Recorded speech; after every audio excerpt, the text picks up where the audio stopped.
let's add some drums. In a previous video, I believe we made the melody to this. So I'm not entirely sure what kind of 808 I'm hearing on this. I might hear like a Z or something like that, or like a distorted Z. I'm not sure yet. Let's try a Z. But I think I want like a thumpy, short 808. So we could do like the typical like 3, boom, boom, boom. Or we could do 2.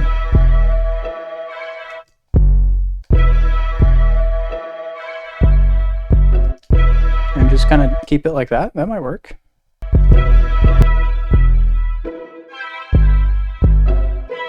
That's kind of cool. So it's like the first 2 are on the downbeat, so it's like doof, doof, and then these are kind of in between, so it changes.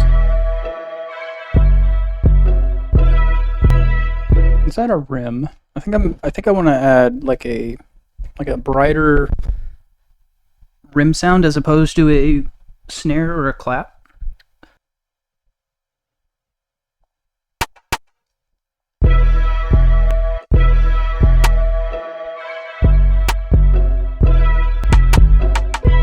Yeah, something like that. I'm adding a counter snare. So right now this is the sound that I've got. I may change it, I'm not sure yet. And then I also like to pan my like non-main instruments left and right.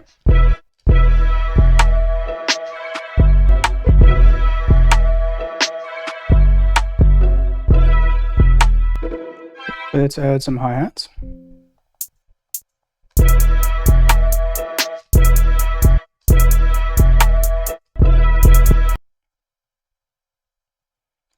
And with my hi-hats, sometimes I do this, sometimes I don't. I'll make like a 4-bar loop, sometimes like an 8-bar loop. I'll copy it over and then I will hit Alt-Y and I will flip it horizontally. And sometimes that sounds a little cool. Bit of sometimes like, it doesn't. Variation for free.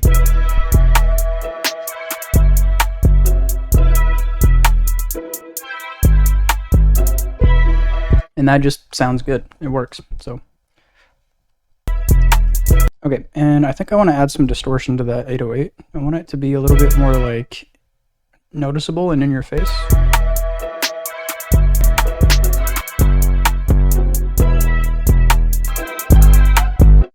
Okay, and now what I'm doing is anything that's not a like main snare. So I've got my rim and my counter snares. I'm gonna leave my rim kind of where it is in the stereo field. But I'm taking my counter snares and putting them in the separated field. So I'm like pushing them out to the side. Okay, let's add a crash. And then I think I also want to add like an open hat or something, just kind of throughout like I did with the counter snares. And then with the blessings crash, I'm doing the same thing I did with the counter snares. I'm separating it pretty much. And let's add a kick. Sometimes I don't add a kick if I have like a Z type 808 because it doesn't always need it, but in this case I think I want to. So let's try to find one. In fact, I might go grab a kick I have not used in a long time.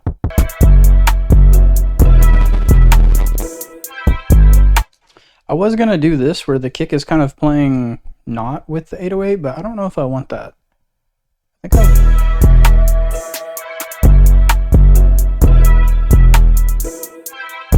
yeah, just keeping it simple like this might be the way to go.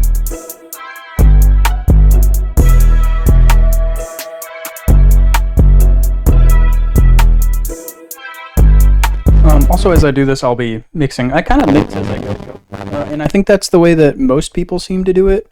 Some people obviously don't do it like that, but to me, it just makes sense to just mix things, turn things up and down as you go. Like, because as you add effects, that can change the volume level of things. And so, like, I feel like if you're not just adjusting as you go, you could be doing yourself a disservice. But let's take all of our hats, put them all together.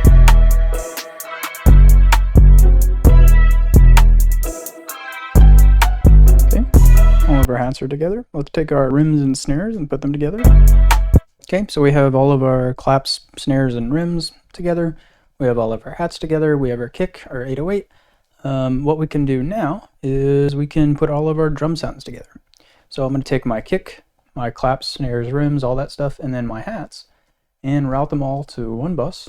And I'm going to do some of the same processes that I've already done on them individually, kind of together.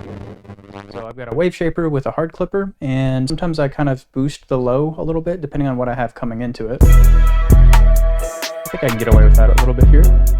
In this case, I think I do want to. So I've got a compressor and a limiter.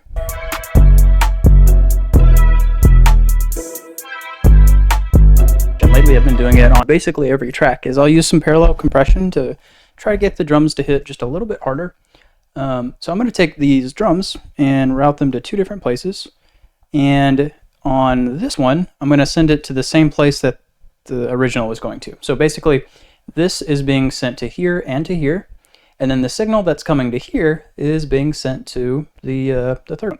And this signal I'm going to mix back by 30%, and you'll see why here in just a second. And the reason why I'm mixing this one back by 30% is because this is going to be my over compression, so my drum over compression. So I'm going to be compressing the signal that's coming in here a lot. That's why it's called over compression, because I'm over compressing the signal way too much. In fact, this is what it looks like. Okay, it's very short, very fat. Everything is very thick, as opposed to over here where everything was like a little bit taller, skinnier, that sort of thing. So this is the over compressed signal right here. Both of these signals are being sent to the send, which is this one.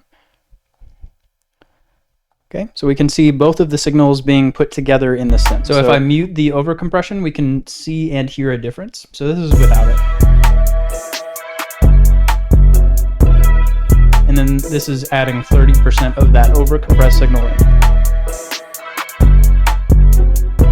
Okay, so let's split this by a channel. Drag all the sounds over. And then I think I'll start the arrangement process, but we probably won't get too far into that, and then we'll call the video. And then here we can get rid of this, except for at the very end. We can have the rim come in the second half. These can come in at the very end. Don't want that. Don't want that. Let's get rid of this. So this will be the intro where everything's going to kind of fade out here at the end. And then let's see. Let's have this fade in. That fade in. And maybe we can have the pluck strings come in the second part of this.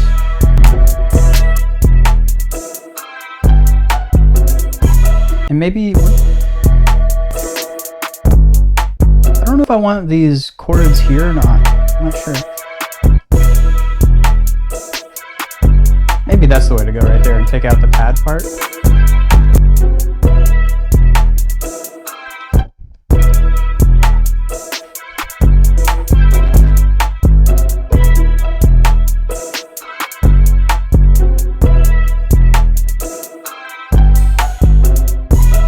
Well, anyway, okay, so when I go to actually finish arranging this, I'll take more aspects of this out, more items out at certain times and that sort of thing. But for the purposes of this video, that's about it. So if you have any questions about any part of the process for adding drums or parallel compression or anything like that, feel free to throw it in the comments. But yeah, let the beat roll for a second and have a good one.